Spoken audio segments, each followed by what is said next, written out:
Olha, gente, o Caetano eu acho que está certo. Eu vou falar eu acho porque você vai entender já já por quê. Quer dizer, eu acho a gente vai buscar a confirmação da tese do Haiti. Não é lá não, é aqui. Se a gente andar na periferia do Brasil, de Alagoas, de Maceió, a gente vai ver onde está o Haiti. Uma situação que a cada processo eleitoral se fala em mudar. Recentemente eu visitei 2 quilombos,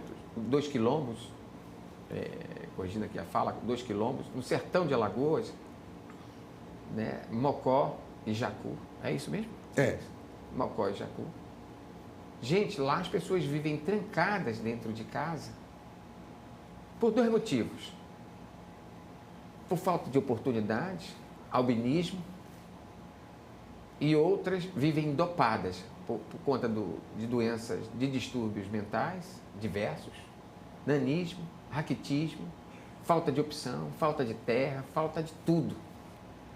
Esses 2 quilombos, eles resumem bem a situação dos 29 quilombos, a situação de 12 comunidades indígenas de Alagoas, sem terra, sem trabalho, sem lenço e sem documento, e não muito distante do Haiti. O nosso entrevistado de hoje é um pesquisador, é um professor que vem lá de baixo, conhece bem a situação do Haiti verdadeiro, que conseguiu chegar à universidade, desenvolver um trabalho, é um dos fundadores do movimento negro de Alagoas, do movimento político, o professor Zezito Araújo, professor a quem eu tenho uma estima e muito respeito. Professor Zezito, muito obrigado por sua presença aqui. É exagero meu dizer que o Haiti não é muito longe daqui e que o senhor conhece bem o Haiti? Não, pelo contrário, Arnaldo, o Haiti também está aqui. Quando nós vamos analisar a situação de Alagoas, onde você tem uma estatística que 52% da população alagoana está abaixo da linha da miséria, e quando você faz o recorte étnico-racial, você encontra o Haiti aqui. E quando a gente fala que o Haiti está aqui, nós falamos abaixo da linha da miséria, eu estou dizendo o quê? É que as pessoas não têm o que comer? Não têm o quê? Não tem o que comer, além disso, não tem a oportunidade. Eu acho que a questão base é essa, não é dada a essa população as oportunidades para que ela possa ter uma mobilidade social e ganhe os recursos que possibilitem uma condição de vida melhor. E aí não é só na questão financeira, não, Arnaldo. É uma questão de habitação, é uma questão de educação. Então, não é só o dinheiro, mas que condições essa população vive. O movimento, acho que a sociedade brasileira não está querendo esmola, né? Lógico, nós não queremos esmola, nós queremos condições, oportunidade. E isso, o racismo estrutural, e é bom quando a gente fala o que é racismo estrutural. As pessoas As pessoas ficam falando de forma subjetiva o que é racismo estrutural. No meu entendimento, racismo estrutural, Arnaldo, é você ter um dirigente, seja ele prefeito, seja ele governador, seja ele vereador, deputado federal, deputado estadual, que na concepção de criações de políticas públicas, você não coloca ou aporta recursos para essa população. E você tem os dados estatísticos que diz que grande parte dessa população que está abaixo da linha da miséria é uma população negra ou parda aqui em Alagoas, que chega a 67% da população. Ora, se você tem conhecimento disso e você não viabiliza políticas públicas de forma diferenciada, isso é um racismo estrutural. O gestor, ele é responsável pela condição de miserabilidade que passa o povo alagoano. Não é?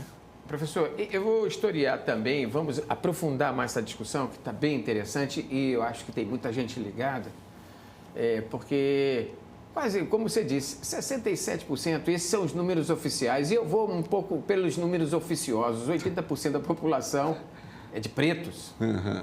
É de pretos. Pretos, né? Porque há uma nova discussão política entre negros e pretos. Pretos, nós estamos falando de pretos, eu sou preto, sou filho de pretos. Com português. Sim. Mas, em 1985, o senhor subiu a Serra da Barriga, tombamento, porque é um símbolo, nós estamos falando de um símbolo, de uma luta, que tenta exterminar com essa luta em 1635. O senhor sobe a Serra da Barriga com o então ministro Aloysio Pimenta, o ministro do pão de queijo.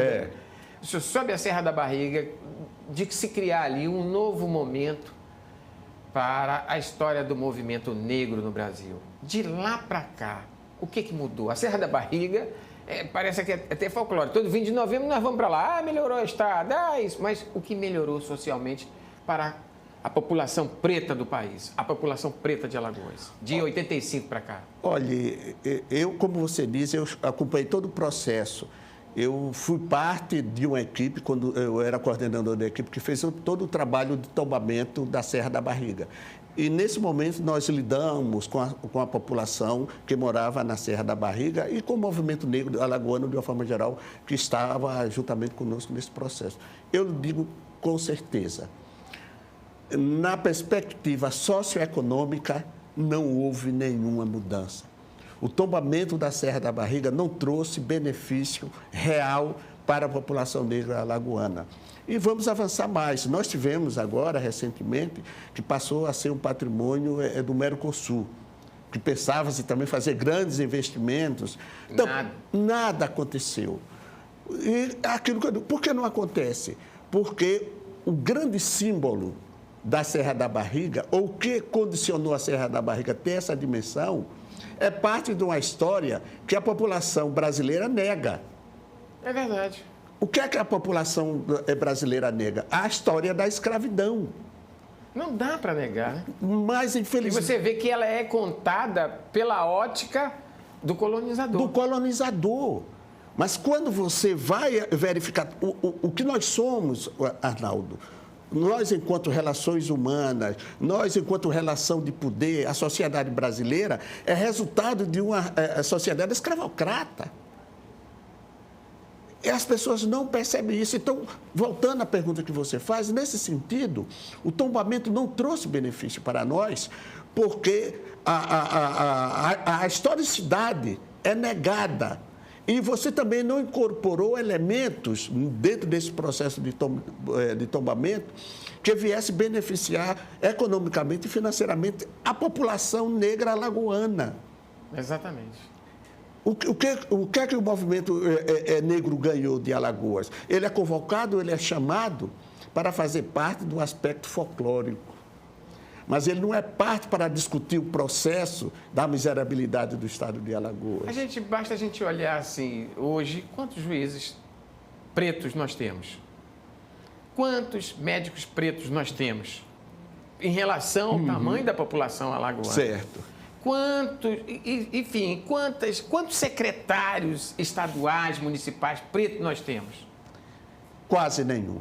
E quando tem... Estou falando assim, porque essas pessoas poderiam estar direcionando a política de reparação.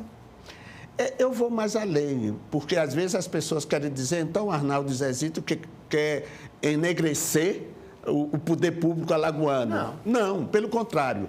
Nem mais mulheres, nem mais homens, nem mais todos, né? Todos. Nós teremos que ter uma política de equânime.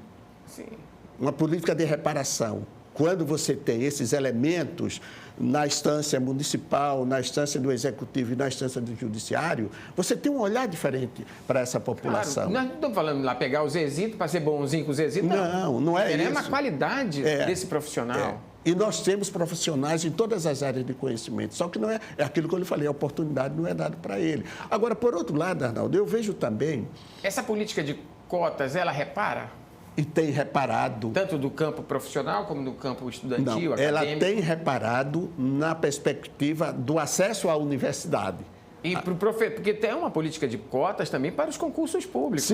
Sim, tem facilitado. No entanto, para o mercado de trabalho, não.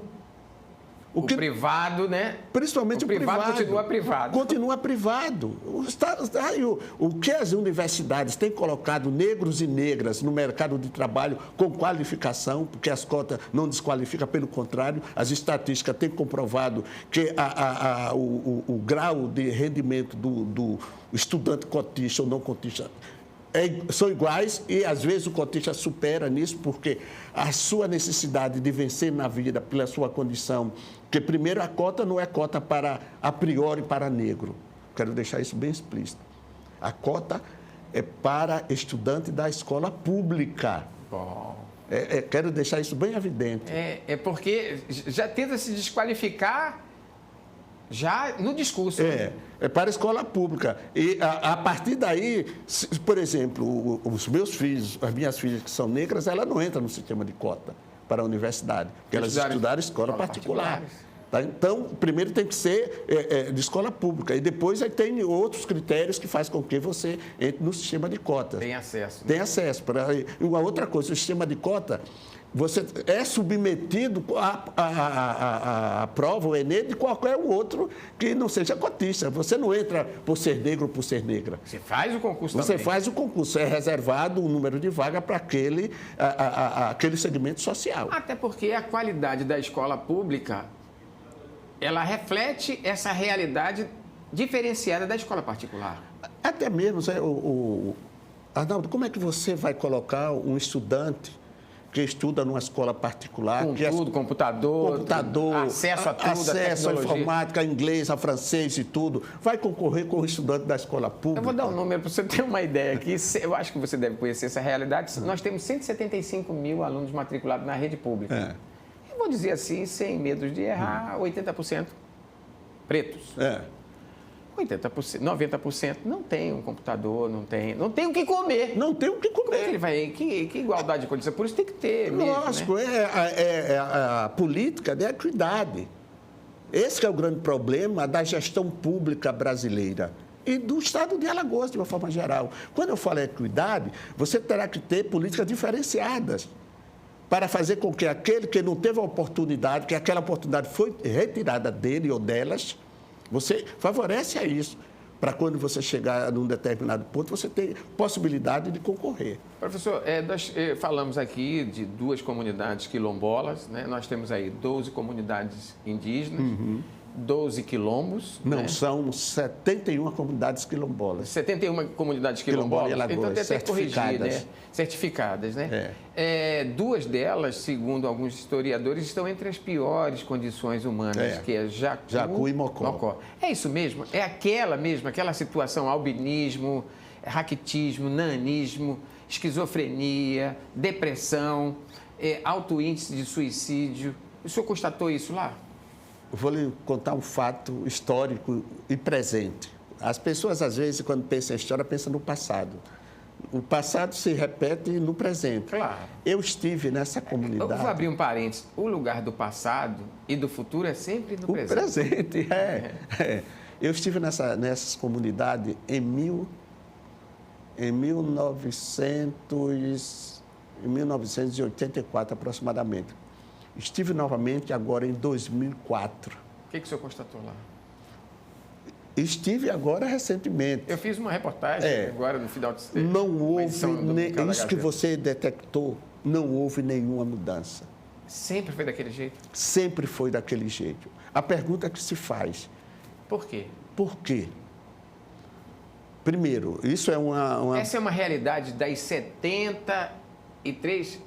71 comunidades. 71. Não, essa é a mais crucial. Crítica, né? É a mais crítica, Jacu e Mocó, que fica no município de Poço das Trincheiras. Exatamente, no extremo, né? A 12 quilômetros da sede do município. É do município. E a 240 quilômetros de Maceió. Então, o problema é seríssimo, porque você não tem políticas públicas voltadas para essa comunidade. Você não tem uma visão... Até agora, nós temos uma nova gestão que está tendo um olhar diferenciado. É verdade. Inclusive, eu já fui convidado para trabalhar com essa comunidade, mas há um total descaso. Por quê? Quais as políticas que são criadas para essas comunidades? Cesta básica. Cesta básica não é política, gente. Cesta básica são ações imediatas. Porque quando a barriga está vazia, você tem que ter alguma ação. Mas você não tem uma política na área de educação, na área de saúde. Eu constatei lá que vive do auxílio emergencial, do Bolsa Família. 99% das populações quilombolas vivem da Bolsa Família. Como é que se vive com R$400? Desculpe assim, um economista me disse, graças a Deus que pelo menos tem isso. Mas isso... Olha, talvez em algumas regiões isso compensa. Agora, veja bem, você está numa comunidade como Jacu e Mocó, onde você não tem terra para plantar, onde você tem a incidência da seca, que é no seu cotidiano, ou quando chega a chuva agora, que o pouco que eles plantaram, varreu, levou tudo. R$400, talvez para uma outra região possa até ajudar, porque vai compensar, você tem uma galinha, você tem um bode, sim, aí vai compensar. Mas a situação gritante de miséria, que eles não têm terra, as populações quilombolas não têm terra, então eles não vivem, sobrevivem. Professor Zezito, nós estamos entrevistando o professor Zezito, que é um fundador, um pesquisador do Movimento Negro de Alagoas. Pesquisador, ou senhor está ocupando que cargo? Que função? Não, hoje eu sou técnico pedagógico da Secretaria de Educação do Estado de Alagoas. Trabalho na área exclusivamente de educação e também continuo pesquisando as comunidades quilombolas. Eu conversei com um pesquisador e ele me disse o seguinte, que nessas comunidades, a principal reivindicação para que comece a mudar esse quadro, que não é nada bom, não é nada positivo nas comunidades todas, é uma mudança de paradigma. A escola com aquela formação cultural da história da comunidade, a comunidade negra. Como ela se instala ali, como ela chega ali, a sua origem, né? A comunidade indígena, né? Não é de índio, é de indígena. Como ela se instala, qual a origem da comunidade indígena de Alagoas. Por que a educação, já que o senhor está nesse quadro da educação, por que essa educação inclusiva, com a sua verdadeira história, ainda não é contada? Olha, Arnaldo, eu acho que quando a gente fala de educação... Porque tudo isso é a origem de tudo. É a origem de tudo. No entanto, eu vejo que a educação, para a situação das comunidades quilombolas do Brasil, de uma forma geral, principalmente do Nordeste, ela é parte de um processo. Ela, por si só, não resolve.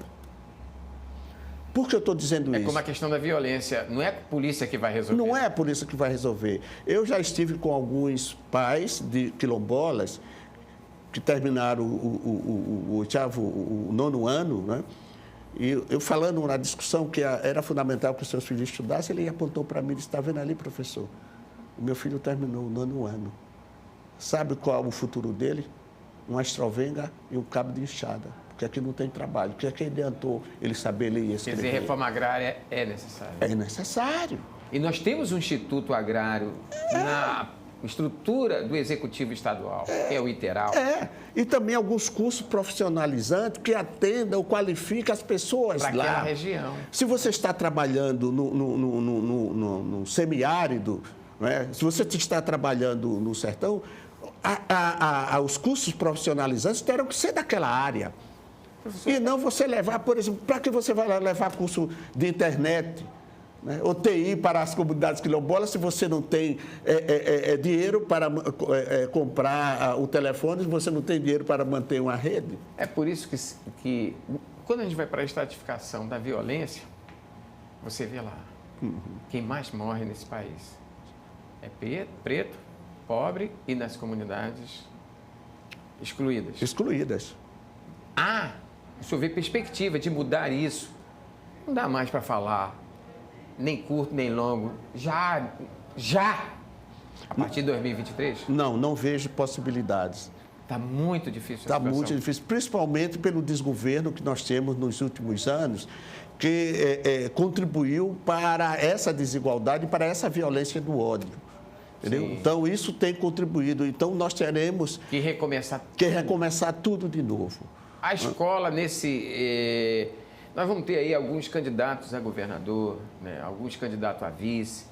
O senhor já conhece algum programa de algum deles para essas comunidades? Ou isso ainda vai ser elaborado? Estamos ainda no plano da elaboração? Eu espero que todos os candidatos a governador do Estado, eles tenham essa percepção, que é fundamental nós trabalharmos com plano de governo, né, para atender essas comunidades quilombolas e a população negra alagoana.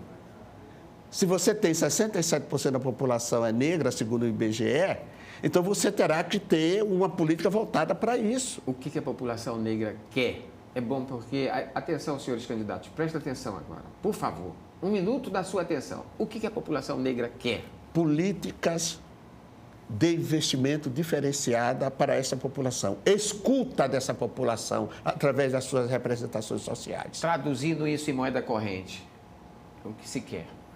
que eles sentem conosco e comecem a dialogar para saber quais os problemas existem. Porque o problema para a população negra é que se cria políticas universais. Você terá que ouvir e escutar aquelas populações. O senhor fala sentar conosco. Conosco quem?